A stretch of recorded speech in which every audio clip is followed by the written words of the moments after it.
Vegas and the Raiders. Reportedly, he's agreed to sign a 3-year, $67.5 million deal. Obviously, that would be to replace Derek Carr, who the team parted ways with this offseason. Shannon, some folks might think this is a lateral move. Do you think Jimmy G is better than Derek Carr? Well, he's been better. He's taken a team to a Super Bowl. He's won a championship game.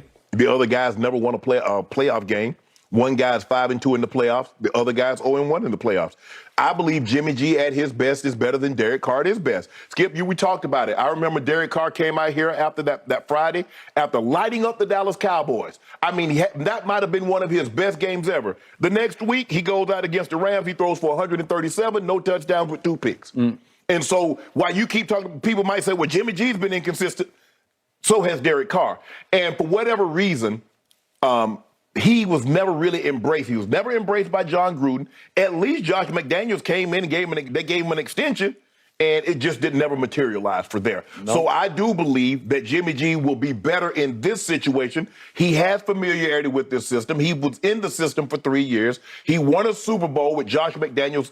He wasn't Skip. He was not, the lead dog. Obviously, that was Tom Brady. But he played well in Brady's absence. And so for me, and the Raiders needed a veteran quarterback, and they're built to win right now.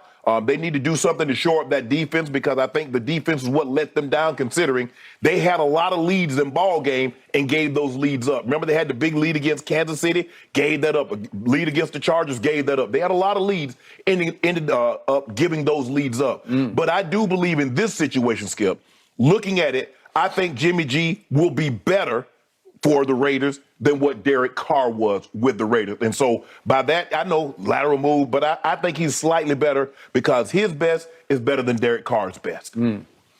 By the way, spit up a big lead against Baker Mayfield, too. See, I forgot it. Don't forget about it. If you lose to Baker Mayfield, you got to go. Got to go. All right. It's another tough one for me because I have a whole lot of friends who are Raiders fans. Right. I covered the Raiders for a while. I liked the Raiders. I loved Al Davis. I just loved him. I know he had some scoundrel in him like Belichick, but he just had charisma. He had legend to him. And I still cling to that legend of the father, Al Davis. Not so much the current Raiders. Okay, I'm going to give you this, and I'm going to give my friends, the Raiders fans, this. Yeah, Jimmy G is a little better than Derek Carr, especially with Josh McDaniels, because they sort of grew up together. Familiarity. They know each other, and they'll click together. And it always felt like Derek Carr was kind of chafing at the bit, and I don't do it that way. Yeah, but we do it this way. And then there was all this back and forth, and his big brother got involved about is Josh McDaniels, how many plays is he changing at the line of scrimmage? Does he give the quarterback enough leeway to call his own game, depending on how the defense sets? Blah, blah, blah. They're going back and forth. It never seemed like a good fit. Right. Okay, now, before I go deeper into this, I got to give you my big picture here. This is my God's truth on these two quarterbacks. In the end, you can only go so far with a Derek Carr and so far with a Jimmy G, where I get it that Kyle Shanahan and your coach Mike Shanahan, they got Jimmy G almost to the finish line. They got him to the fourth quarter. They're up 20-10 over Patrick Mahomes and company in the fourth quarter of that Super Bowl. And in that fourth quarter, Jimmy G goes 3 of 11 for 36 yards, no touchdowns, and a pick, and missed Emmanuel Sanders on a big throw at the end of the game that could have changed our conversation. Yeah, absolutely. Right? Yeah. And from that moment on, it sure looked to me like Kyle was trying to get rid of Jimmy G. Yeah. And Jimmy G was sort of getting rid of himself because he just kept on getting hurt. Right. I'm going to give you this. Derek Carr is much more durable than Jimmy G. So your problem with Jimmy G is you're on borrowed time right now. The clock's already ticking because what does history tell you? He's going to get nicked and knacked and hurt. And it just happened again and again. I got a whole litany of injuries that he has gone through. But Skip, I look at Derek Carr. He's that worker, Skip, that he doesn't do a great job, but he never misses a day of work. Okay, I got it. And you're right. That's what I'm trying to say here. you step back from this and you say, you know, Derek Carr is pretty good. Right. Well, that's the good news, and the bad news Right. is he's pretty good. Jimmy G is even a little better, but that's the good news and the bad news. Because I almost want to tell you that I trust Derek Carr in the clutch more than I do Jimmy G, but I don't have enough evidence because there's not enough clutch opportunity here, because I got him 0-1, and I think he said 0-2. I got 0-1. But Derek Carr. Yes, yeah, he 0-1, lost to Cincinnati. And I got 4-2 for Jimmy G. You said 5-2. Maybe I'm shorting him a win, but Jimmy G has 4 touchdowns to 6 interceptions in the postseason, playing for really good teams. Right. But I've seen him have flashes of brilliance, of greatness. Right. And then what happened right on time not this past year, but the year before, Right. they got all the way to the NFC Championship game. Unfortunately, it was at SoFi against the Rams, their division rivals. And guess what Jimmy G did in the fourth quarter of that game? He went 3 for 9 for a grand total of 30 yards with no touchdowns and a pick. And they lost the fourth quarter to the Rams on their way to winning the championship. They lost 13-0 to the Rams in the fourth quarter. But Skip, he was a dropped interception away from going back to the Super Bowl. Okay, that was Matt Stafford's throw that was dropped by Tart. Okay, but that was Jimmy G. That was the quarterback on the other side.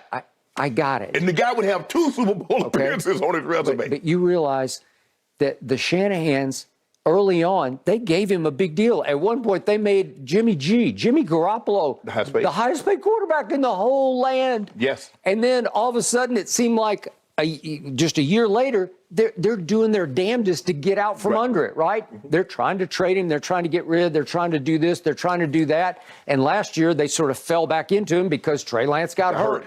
After they'd given the sun and the moon to go get Trey Lance. Right. Then Jimmy G falls back into the starting role, and he played pretty well. Right. And I got nothing to boast about, because the last 2 years, the first year, Jimmy G eliminated my Dallas Cowboys in a game at Jerry World, and he was pretty good in that game. And then last year, it was the young quarterback who did it. So San Francisco's gotten me twice. We're going to talk about what they did yesterday as opposed to what my team did not do in the NFC. Balance of power continues to change in favor of the 49ers. But I don't think they're going to miss Jimmy G, which brings me to the Raiders. Can you go win a Super Bowl with Jimmy G? Maybe. It's a little bit of a long shot. But the pieces around him are going to have to be so outstanding, both offensively and defensively. Skip, he's not a Magic Johnson or a Steph Curry type point guard. If you have great players, if you have a historic power forward center, things like that around him, yes, he can be a point guard to get you 6, 7, 8 assists a game. But he's not going to be the guy that take the game over.